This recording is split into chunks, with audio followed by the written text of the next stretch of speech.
Yes. What's going on Facebook? What's going on Instagram? Happy freaking Wednesday. It is Wednesday. I'm with my girl, Caitlin. Kate, say what's going on, baby. What's going on, guys? I'm Kate. So this is Kate. This is one of the first videos, well, the first live that I've ever done with Kate. So I'm super excited about this one. Chase, what's going on, bro? Happy Wednesday, brother. Hope you're fucking crushing it today. But for those of you guys just tuning in, we're going to be talking about the mindset needed to get fucking shredded, straight up. We're going to talk about the mindset needed to lose weight. And Kate, babe, you lost how many pounds? 45 pounds. She fucking lost since 2019, but 45 pounds since 2019 over the last I think it was 3 years. Beginning. Yeah. It was right after New Year's 2018. I stepped on the scale at, what was it? 175. I stepped on the scale and I thought, I can't do this. I can't live this life. Right.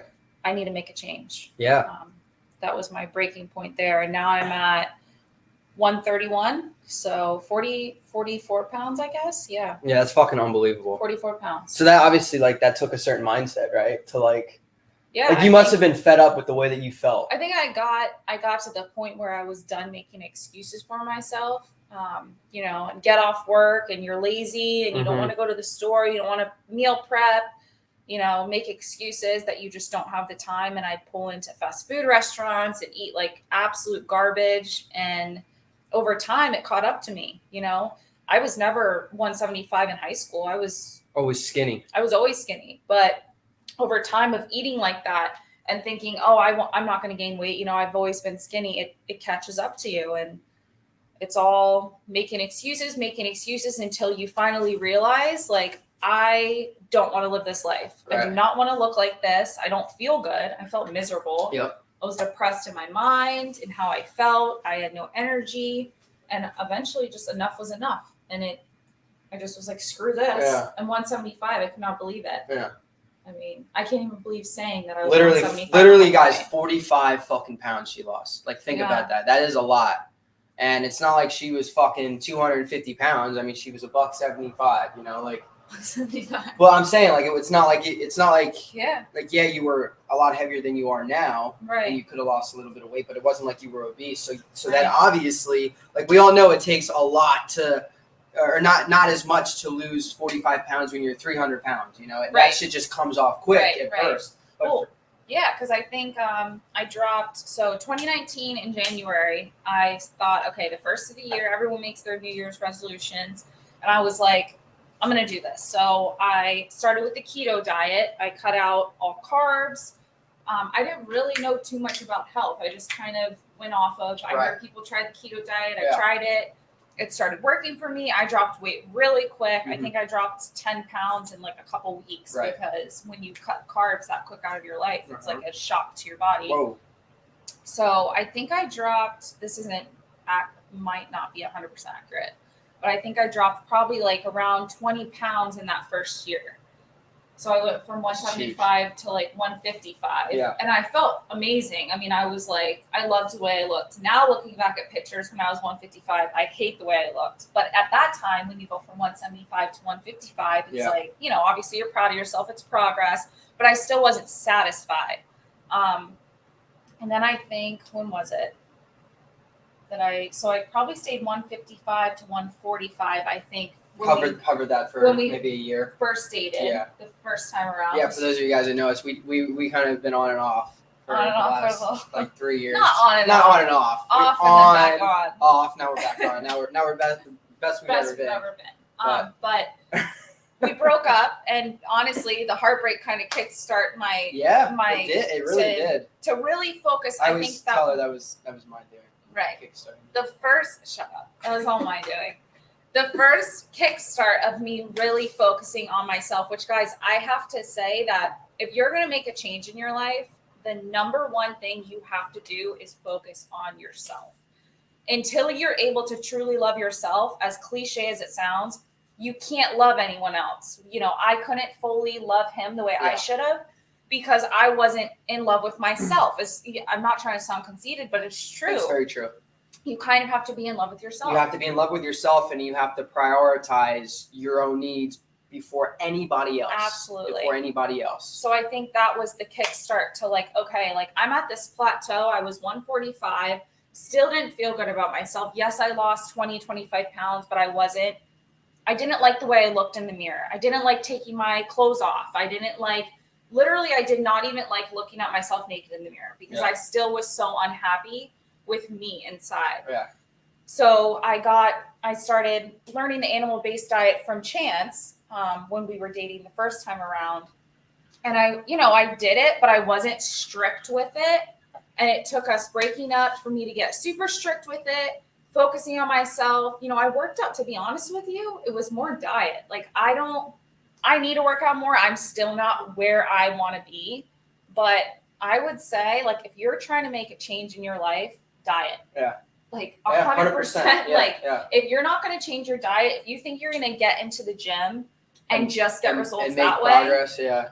I'm sorry, shredded. that's not You don't get fucking shredded by just working out. Right. Like that's such a big misconception in this industry. Right. And at first, when I was 175, that's what I used to think. Yep. I would get so frustrated. I would go to the gym every single day. Yeah. Sometimes I would go to the gym 2 times a day, and I wasn't losing anything. Yeah. Like I would kill myself. Tell them what you were eating. What were you eating for breakfast? What were you eating for dinner? Still eating pasta, cereal in the morning. I for lunch. There's those pastas out there bullshit. that are like the vegetable pastas. Yeah. That like you think are like, when you don't know about nutrition, you think, oh, this is vegetable pasta. This must be good. Every single night I was making vegetable pasta. Yeah. Every single night. I mean, that's when I think about that, I eat that every night. It disgusts me. Yeah. Like I'm disgusted. Oh yeah. So every night that I used to make an English muffin, put peanut butter on it. I don't know. I just wasn't eating good. Just bullshit.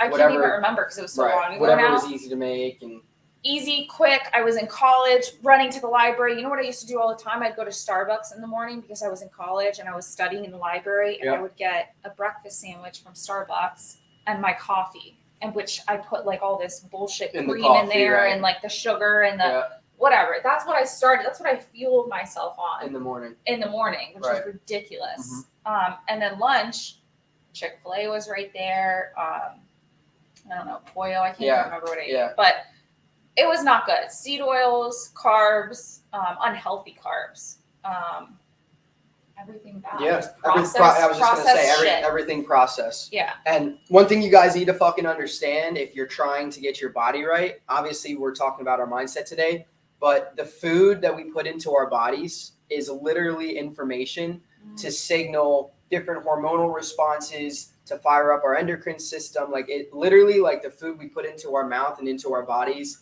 dictates what is going to continue on for the next 24 to 48 hours. Right. Like it's not just about a macro thing. Like, and that's what Kait started to understand when her and I, were doing our research with the animal-based diet and looking more into micronutrition versus macronutrition. And there's just so much more more information out there than just the broad narrative, than the food pyramid. Right. Yeah. And that's a big problem. Yeah. So, but you had that mindset to say enough was enough. And, I did episode 89 yesterday was about saying, I'm the fucking one. So you had to have had some self-realization, some self-actualization to say like, God damn, like I'm sick of being 175 pounds. I'm sick of being insecure in a fucking bathing suit. I'm sick of like, what did that look like? Like, obviously now, like your fashion and the way that you feel and look and even what you wear is completely different from what you would wear before. Right. And I do just have to say, we're at the beach on vacation. I don't normally just put this on. Oh, right. Yeah, exactly. For an everyday outfit. Mm-hmm. But no, it is true. I mean, first of all, when I first decided to make a change, I can't even begin to describe how unhappy I was with myself. Yeah. Like, it makes me sad to think about that girl. Right. Like, I don't even remember who that girl was because it's so different now. And it's like, when you're sick and tired, you should never look in the mirror and not feel good about yourself. Right. Like, if you do, you gotta make a change. I feel so bad for you because I know what that feels like. And it's sad and it sucks. And I know you feel like you can make a million excuses. You don't have the time. You don't have the money. You're just not good enough. Like, maybe you feel like you're not good enough, but you are good enough. Get up, make a change, feel good. I promise you, it is so freaking worth it. Like the feeling I feel now when I take my clothes off at night and I look in the mirror and I'm getting in the shower, I actually like to look over at the mirror. I used to avoid looking in the mirror when I was getting in the shower because I was so unhappy with myself. God damn, that fires me and up. that is such a awful feeling. Like Right. I don't want you to feel like that. Chance doesn't want you to Yep. feel like that. Yep. Like I know how painful that is to feel like that. To fucking hate yourself. There's no reason you should fucking hate yourself. It's in your hands. Like literally. Like you it's have in nobody else's yeah, hands. yeah. It wasn't in Chance's hands to change me. And it honestly took me taking a step back from our relationship to realize, like, okay, like you're by yourself. Like, what are you gonna do about it? Are you gonna sulk? Are you gonna lay down and cry from your heartbreak? Are you gonna lay down and just accept being unhappy and not feeling good about yourself? Or are you gonna fucking get out of bed, go look at yourself in the mirror and tell yourself, I'm the fucking one. I'm the fucking one. Like literally. It's up to like, you. You fucking have one. the power. No one else has the You guys power. have unlimited fucking potential. Caitlin, you have unlimited potential. Right. I have fucking unlimited potential. Right. We're just trying to wake you guys the fuck up. And I'm still not 100% satisfied. Wake the fuck up. I still have insecurities. That's Come on. normal. You know, you're always going to have insecurities, but you're the only one that can change those. You're the only one that can diminish them. That they don't need to take over your life. My insecurities used to fucking take over my life. Like 100% take it over. Yep. And it goes into everything else. If you're not happy with yourself, it's going to affect your relationship. It's going to affect your relationship with your loved ones. Yep. You might be a little bit more on edge with them. You might be a little bit more stressed out in your daily life. It takes over so much more than you think. Yeah. You know, not just your confidence. It takes over everything if you're not confident with yourself. Exactly. And I think that's a really, really valid point that Caitlin just made is it took her a lot. This change didn't just happen overnight. It took her days and weeks and months and the last 3 or 4 years and being consistent and reminding herself that she was fucking worth it and that she was the one to make this fucking change. Mm-hmm. And she's continued to do that. She's continued to not only remind herself of this, but now she surrounds herself with positive people. Right. She's cut out all the toxic people, all the toxic environments and bullshit and situations. And now she's fucking thriving. She's literally thriving. You know, that's a great point because it gets to the point when you notice if you've either already started to make the change or you're thinking about making the change, or maybe you've already done it. You will relate to this because it is true. Like the people that really don't support you and the people that really aren't there for you or really care about you, they're going to start, you know, backing out of your life. Yep. And they're going to start showing all of their red flags. Yep. And that's honestly a really good thing. It is a great thing. You know, it sucks. Your circle gets smaller, but it's so true. Those people were never meant to be in your life. Mm-hmm. Because when you start outgrowing people, when you start actually caring about yourself and becoming healthy and looking better, those people that get jealous of that or those people that start problems because you're doing better instead of supporting you, instead of uplifting you, let them walk out of your life. Yeah. Don't stop. Open the door for them. Goodbye. Because guess what? You have to make room for the people that actually give a fuck about you, that care about you, that want to see you do well, that support you, that build you up, that tell you you look fucking amazing. Those are the people that you want in your life that are building you up. So that's the one thing, like I said, whether you've already done it, whether you're going to do it, when that happens, be happy about it. Let those people walk out the door because your circle really does start getting smaller, it gets tight, but it gets strong. Strong, yep. And that's what's important. That's very important. That's extremely important. And that's literally, guys, what it fucking takes to revolutionize your life.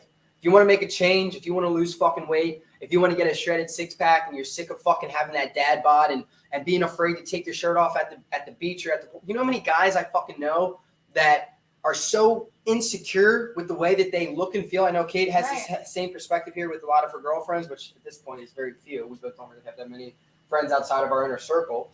But you know how many people that we knew/know who are so fucking insecure and have so little self-confidence to, you know, take off their shirt or to wear a two-piece instead of a one-piece, and they're just so insecure because they don't like the way that they look. Yep. And the only way to change the way that you look is to change what's in between your two fucking ears. You've got to change the way that you think about making a change. Change the way that you have to understand, guys, first of all, be aware that you're worth the change. You're worth being better than who you currently are. Even both of us, like even Kait losing 45 pounds, me being, well, not in the best shape of my life, but I guess you could say the healthiest I've ever been. Yeah. Even at this point, at the level we're at, we're still not to the point where we want. There's always another destination. There's always more. You always have to strive for more. You should always want more. Because if you get satisfied, you should never be satisfied, right? You always should want to strive to be the best version of yourself, to be better, to look better, to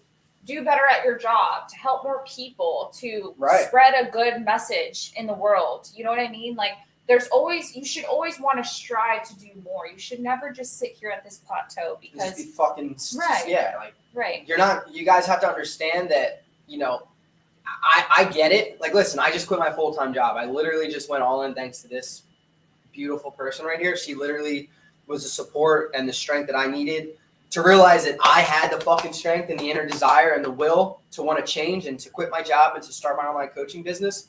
But I had that within me, and you guys have the same shit within you. You guys want to get a six-pack. If you are not confident, you want to get more confident with speaking, like whatever it is, and you want to change your job, or you want to fucking kick your girlfriend or boyfriend to the curb because they're treating you like shit. Right. Like you have the fucking power. You have the unlimited power to fucking do that. You just need to go for it. You just need to fucking go for it. Get up and fucking go for it. You can make so many excuses. Like, trust me, man. I relate to that. I have made so many excuses in my life, and people still make excuses. I still make excuses. No one's perfect. But you got to be aware of those fucking excuses. But you have to be aware. Yeah, be aware of your faults, right? Yeah. So, for me, for example, I have an extremely hard time trying to control situations. I like everything to be fucking perfect, but the most important part of that is that I'm aware of that, and that's something I'm actively trying to work on. Yeah. The most important thing in life is being accountable for your faults, being aware of them, and then constantly working on changing them and reversing them. Right. Nobody is perfect. Literally nobody. I don't care who you are. You're not fucking perfect. No. You're just not. No. And that is okay. That's normal. That's healthy. But the healthiest thing you can do for yourself is be accountable for your fault. So if that's making excuses, to make a change for your life, whether you don't feel like you're good enough, whether you don't have the money, I'm here to tell you, you are fucking good enough, and you do deserve it. And you deserve to stop making excuses for yourself. Fuck yes. That's what I'm saying. That's what I'm fucking saying. Got that fucking inner desire. She laughs at me when I get intense like this. I like hearing that, though, from you, babe, because it's true. I'm going to say this real quick. I've known Kait for, 5 years now, and she's always been a very timid, like, just, docile, like, I'm a little shy. You have that. Once you get to know me, I'm very, very outgoing. And I'm very timid. But she's very timid but what I've noticed, guys, since she's shifted this fucking mindset, is she's tapping into a new version of Kait. She's becoming a fucking beast in what she does. Like, she's becoming more confident not only in her own skin, but in the decisions that she makes. Mm-hmm. Like, when her and I get into an argument, we're both very confident, and sometimes it can be like a bad thing because we butt heads, and we're both very stubborn and stuff. We're very passionate in our opinions, our emotions. Very passionate. Yeah, exactly. Yeah. But we both realize that communication is obviously everything in a relationship, and that's very big, and that confidence in kind of knowing, like I said, to bring this back to what I was talking about, she has that confidence in knowing when she's right, knowing when she's wrong. But at the end of the day, now Kait is a different version of who she used to be. She's fucking confident. She's secure. She's fucking proactive, not reactive. Like, before, you were very reactive to, the foods that you were eating, and everything that you were doing was based off of a reactive personality trait. Exactly. Now you're fucking proactive. Now you're going to the store and you're only spending your hard-earned money on foods that are going to improve your mental and your physical health. You're going to feel energy. Good. Exactly. Yeah, trust me, that's a proactive fucking habit. There are so many temptations out there. Like, for instance, when I'm at work, all of my coworkers, I love them, but all of them get fast food every day, and I work at the Publix pharmacy. They go into Publix, and they get the shittiest frozen meal and they pop it in the microwave and they eat it. And every single day they ask, Kate, you want some of this? Kate, you want to eat this? Kate, you want to share this? That's from the deli, fried chicken. Yep. And you know what I do? I'm mentally strong enough now to say no. You know why? Because I know if I eat that fried chicken, it might satisfy me for a second. Right. It might sound really good. Like, who the fuck doesn't like fried chicken? But I know how I'm going to feel after eating that fried chicken, mentally and physically. And it's not fucking worth it. Yeah. And that's the first step you need to take in your life.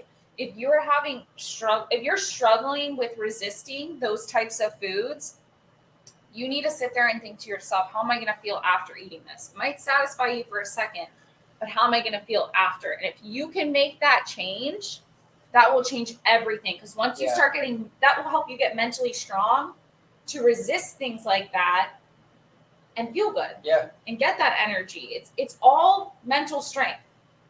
I think that's the number one thing in making a change is mental strength. And the fact that you see value, you guys have to see value in wanting to make a fucking change. If you don't see value in, like, you've got to put like Kate put herself in 130-pound Caitlin and how she was going to feel, what she was going to look like, in the person staring back at her in the mirror, what her job's going to look like, how confident she's going to be in her future relationships, how confident and secure she's going to feel with her family. And she put herself in those shoes and she saw value in it at that time. You guys have to do that. I saw value in getting shredded when I was a skinny kid getting picked on in 8th grade.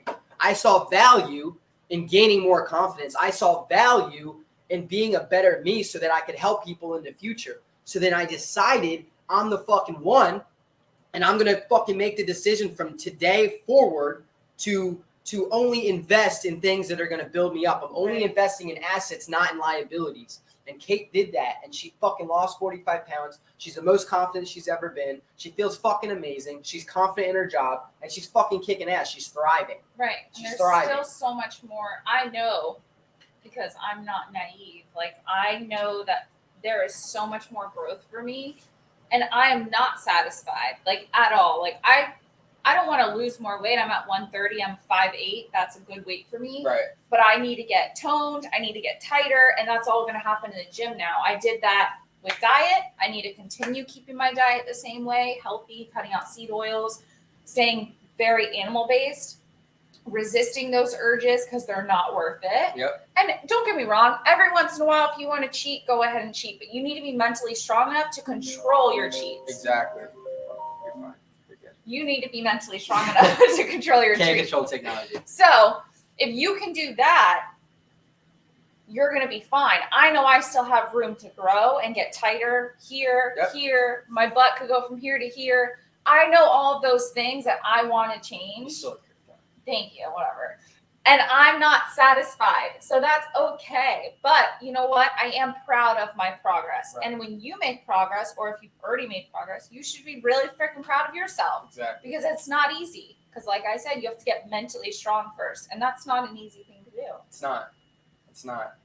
But I hope you guys enjoyed this talk today. We're going to wrap it up and get down to the beach. If you guys enjoyed today's episode, I know I didn't really do an introduction today, but we're just going to fly with what we had. If you guys enjoyed today's episode with learning a little bit about Caitlin, my better half, and her story and how she lost 45 fucking pounds and how she adopted a new mindset and she found value in a new and more confident Caitlin. She fucking did it, and there's no difference between her and you guys. Anyone watching this, you have to understand, if her and I can do it, y'all can do it. We're not fucking any different. So if you enjoyed this talk, you want to hear more, you want to spread this message, you guys can leave a review on the Apple Podcast app. Scroll all the way down, click on ratings and reviews, and leave a quick review. That helps us get this message out to more people and as many people as possible. Kate, do you want to say anything else before we wrap this podcast up? Stay relentless, guys. Get your head up, get off the couch, and do something for you today. Yes. I want you to look in the mirror, and I want you to feel good. Feel what she felt. Yeah, I don't want you to look in the mirror and be upset or disgusted. What's up, JoJo? Insecure about what you feel and see. I want you to get up, and I want you to finally feel good looking at yourself in the mirror. Because at the end of the day, all that matters is how you see yourself. That's not how other people see you. It's how you see yourself. That's it. Absolutely. All right, guys, thank you so very much for tuning in. We're going to go enjoy our last day on vacation. We'll be back to the grind tomorrow. Happy freaking Wednesday, Alphas. Thank you guys so much. Peace, love, respect. Let's fucking go, baby.